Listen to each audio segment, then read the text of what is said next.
থানায় বিধায়কের দাদাগিরি। অভিযোগ, পুরুলিয়ায় বিজেপি বিধায়ক সুদীপ মুখার্জির দলেরই এক কর্মী সুরজ শর্মাকে মদ্যপ অবস্থায় থানায় মারধর করে।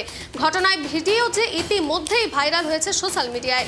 জানা যায়, বিধায়কের নাম ট্রাক্টর আটক করে তুলতেন এই বিজেপি কর্মী।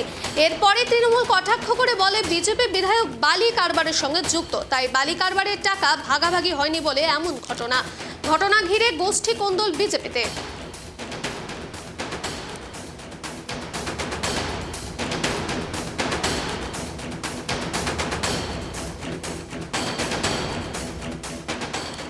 এই মুহূর্তে এ বিষয়ে বিস্তারিত জানবো। আমাদের সঙ্গে টেলিফোন লাইনে যুক্ত হয়েছে আমাদের প্রতিনিধি অমিত। অমিত, কি জানা যাচ্ছে যে কিভাবে এই ঘটনার সঙ্গে জড়িয়ে পড়েছিল সেই অভিযুক্ত? দেখো শ্রেয়সী, তোমাকে প্রথমেই জানিয়ে রাখি যে একেবারে গতকাল রাত্রে যে দৃশ্য, যে ছবি একেবারে ক্যামেরা বন্দী হয়েছে, ইতিমধ্যে সেই ছবি কিন্তু সোশ্যাল মিডিয়া জুড়ে ভাইরাল হয়েছে। পুরুলিয়ার বিজেপি বিধায়ক এবং এক বিজেপি কর্মীর একেবারে ধস্তাধস্তির হাতাহাতির ছবি একেবারে রীতিমতো কিন্তু সেই ছবি সোশ্যাল মিডিয়ায় ভাইরাল হয়েছে।